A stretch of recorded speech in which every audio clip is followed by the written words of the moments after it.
Good morning, everyone. Yesterday, during the service, I said I will do a pop-in this morning to address something that the Lord is really speaking to me about. And this has a lot to do with us as women. So, this last 2 weeks, I was really ministering to quite a few women, and I saw a pattern of the same thing coming to the surface the whole time. And I realized that there's a deception and a lie that I really just want to address. You know, we as women were taught that the husbands are the head of the house, and of course that is true. And there's a special place where the husband represents Jesus in the home. And there's a place we know that the husbands really must pray and bless his wife and his children. But when we look at 1 Peter 2 verse 9, Peter is writing this letter to the church, men and women. And he's saying there that you are a royal priesthood. And there was a teaching out where the priesthood, the scripture, the priesthood was connected to the head of the house, the physical husband, the man in the house. And a lot of women, and I also did this earlier years, took that truth of God's word and put it as a mold in their house. And they started to look at the husband as the priest of the house. And then he need to qualify into certain things. And we stepped into the snare to get a picture and a structure of who a husband, a man should be in the house. And a lot of times when they are not acting according to our perception of who they should be as priests, we will criticize them and even judge them and even speak to them and try to teach them. This is not from God. This is not what God meant. When we see wrong things in our husband's life, when they act wrong, just as we do from time to time, we are also the priest. It's not a male or a female. We are the priests of God, and then we need to take up that place of priesthood. And instead of trying to teach our husbands and to criticize them and to judge them, and one of the things that's a weapon of women that's very, very dangerous because it's witchcraft, to distance yourself from your husband because he's not acting right in your eyes. This is flat out witchcraft. And we are opening our houses to witchcraft for Satan to come in and to bring a first place, always a division between us, and really just bring an unstable and a dysfunctional household for us and our children.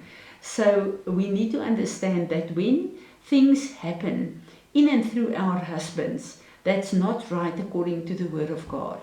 It's not our place to judge them or to accuse them. Our place is to really pray for them. Of course, unless there's places where there's physical abuse, then we need to stand up and we need to intervene there and seek help there. But I think there is a place where we need to go to the Lord and ask the Lord, Lord, how must I treat my husband? Give me an understanding of who he is and help me to treat him the way you want me to treat him. And the prayer of my heart is that we will start asking the Lord to show, to change us into the women that he wants, the wife he wants for my husband and the mother he wants for my children. A lot of things are happening on earth that we need to be very, very cautious because there's a trend that women overprotect the children. And we should be in a place where we allow the children to fight on their level, the fights with the Word of God, to train them that the world is a place that everyone will not like you. There will be bullies, there will be bad things happening to you. But instead of always dealing with their problems and solve their problems, to really take them to a place and say, let's look at the Word. What is Jesus saying about this friend of you and the behavior of this friend? Let's get a strategy God wants us to follow. And severe bullying and abuse, no. You as a parent stand up and you do what you should do. But there are places and levels where you need to instead of protecting your child from all these things, training him that your child can really become strong in the Lord, and that your child learn how to trust God in difficult situations. Something that really opened my eyes, I want to share with you, where I knew that we need to be careful. We are women. We do not understand how men are wired, and that we need to trust God and not our husbands, not our children's fathers for certain things, but that we trust God that He can handle certain situations. At the school, there was a situation that shocked me and Natasha a lot, because the boy, there was no one in the class, no teacher in the class, and the boys started to in our eyes, bully one another to a level that it really looked like actually sexual abuse. So we were very shocked, and it was very, very important for us, because it was a little boy that was being physical abused, and we took the right steps according to the rules of education, and we suspended the boys for a certain period of time until we could have a hearing and do this. And we did that, and the day that the hearing was, the parents of these children, and they were there, but also two of our leadership that were men. They watched the video, and their reaction to us was, this is not as bad as we thought it was, because this is the way that boys act. And I know especially Natasha was shocked by that, because in the eyes of us as women, it was abuse. And yes, there was bullying to a level. And I thought about the whole scenario afterwards. And while we had the hearing, one of the parents, also a pastor, said, you know, you suspended these children, but this little boy that you say that were abused is a friend of my son, who you say abused him. But during the time of suspension, he, like always in the past, every afternoon he came to come and play at our house with my son. And I realized there that men are acting in a way towards one another that we as women see as abuse. And I know there are situations where men really come over harsh, and I don't say it is right. There should not be any abuse in a house. But a lot of times when men discipline the children, we as women want to interfere and to criticize them and to try to teach them how they should handle their sons.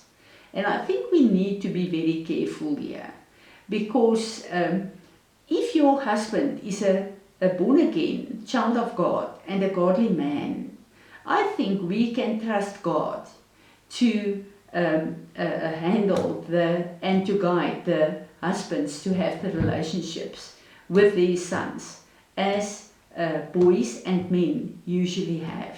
So I think there's a very fine line that we as women need to look at and be sure that we ask the Lord to give us an understanding and an insight in our husbands and in their behavior.